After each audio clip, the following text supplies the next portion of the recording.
ശബരിമല സ്വർണ്ണക്കൊള്ളയിൽ ബെല്ലാരിയിലെ സ്വർണ്ണ വ്യാപാരി ഗോവർദ്ധന ജാമ്യാപേക്ഷ സുപ്രീം കോടതി തള്ളി എന്നാണ് വാർത്ത. അന്വേഷണം നടക്കുന്നുവെന്നും ഇടപെടാനാകില്ലെന്നും കോടതി പറഞ്ഞു. അച്യുതൻ വിവരങ്ങൾ വച്ചിരുന്നു. അച്യുതൻ, എല്ലാം വളരെ പെട്ടെന്നായിരുന്നു അല്ലേ?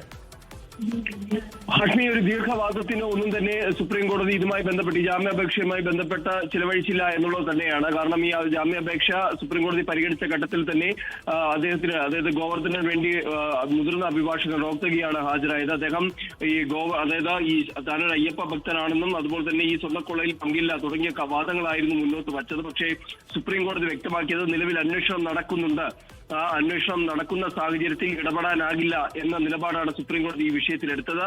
തുടർന്നാണ് ഗോവർദ്ധനൻ ജാമ്യം തേടി നൽകിയ അപേക്ഷ സുപ്രീം കോടതി തള്ളിയിരിക്കുന്നത്. അതായത് നിലവിൽ ആവശ്യപ്പെട്ട അല്ലെങ്കിൽ ജാമ്യം നൽകണമെന്നൊരു ആവശ്യം സുപ്രീം കോടതി അംഗീകരിച്ചില്ല. 2 മാസം കഴിഞ്ഞ് താൻ വീണ്ടും ജാമ്യാപേക്ഷ നൽകിക്കോട്ടെ, അതിനുള്ളൊരു അനുമതി നൽകുമോ എന്നുള്ളതിൽ സുപ്രീം കോടതി ഒരു തീരുമാനവും എടുത്തിട്ടില്ല. മറിച്ച് ഇതിലിപ്പോൾ അന്വേഷണം നടക്കുകയാണ്. അന്വേഷണം അതിന്റേതായ രീതിയിൽ നടക്കട്ടെ, ഇടപെടാനാകില്ല എന്ന് തന്നെയാണ് ഗോവർദ്ധന്റെ ജാമ്യാപേക്ഷയിലും സുപ്രീം കോടതി എടുത്തിരിക്കുന്ന ഈ തീരുമാനം. നേരത്തെ ഇതുമായി ശബരിമല സ്വർണ്ണക്കൊള്ള കേസുമായി ബന്ധപ്പെട്ട ഇതിനു മുൻപും ജാമ്യാപേക്ഷ കോടതിയുടെ മുൻപിൽ ഇതിലെ പ്രതികൾ നൽകിയിരുന്നു. ആ സാഹചര്യത്തിൽ വലിയ വിമർശനങ്ങളോടുകൂടി തന്നെയായിരുന്നു സുപ്രീം കോടതി ആ ജാമ്യാപേക്ഷകൾ തള്ളിയത്. ഇപ്പോൾ ഗോവർദ്ധനന്റെ ജാമ്യാപേക്ഷയിലും അതായത് ജസ്റ്റിസ് ദീപാങ്കർ ദത്ത അധ്യക്ഷനായ ബെഞ്ചാണ് ഇത്തരത്തിൽ ജാമ്യാപേക്ഷ തള്ളിക്കൊണ്ടൊരു തീരുമാനം എടുത്തിരിക്കുന്നത്. 2 കേസുകളിൽ ജാമ്യം തേടിയായിരുന്നു ഗോവർദ്ധനൻ സുപ്രീം കോടതിയെ സമീപിച്ചത്. ജാമ്യാപേക്ഷയിൽ ചൂണ്ടിക്കാട്ടിയത് താൻ അയ്യപ്പ ഭക്തനാണ്, സ്വർണ്ണക്കൊള്ളയിൽ തനിക്ക് പങ്കില്ല എന്നീ കാര്യങ്ങളായിരുന്നു.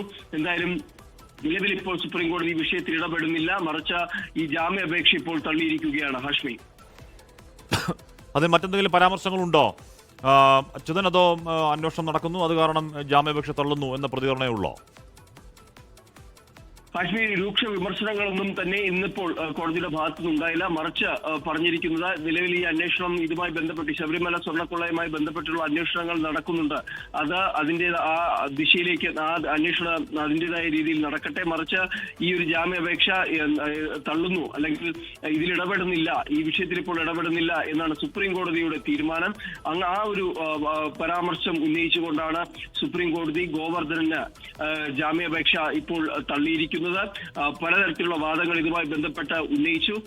താൻ ശബരിമലയിൽ ഈ സംഭാവന നടത്തുന്ന കാര്യങ്ങളടക്കം ഇതുമായി ബന്ധപ്പെട്ട് ഉന്നയിച്ചെങ്കിലും സുപ്രീം കോടതി ആ വശങ്ങളിലേക്കൊന്നും തന്നെ കടക്കാതെ ഗോവർദ്ധനന്റെ ജാമ്യാപേക്ഷ തള്ളുകയാണ് ഉണ്ടായിരിക്കുന്നത്. ഹഷ്മി, ലോകത്തെവിടെയായാലും ഏത് സമയത്തും 24 വാർത്തകളും ഓഗ്മെന്റഡ് റിയാലിറ്റി പാക്കേജുകളും എക്സ്പ്ലെയിനറുകളും വിശദമായി കാണാൻ ഞങ്ങളുടെ യൂട്യൂബ് ചാനൽ നിങ്ങൾക്ക് സബ്സ്ക്രൈബ് ചെയ്യാം.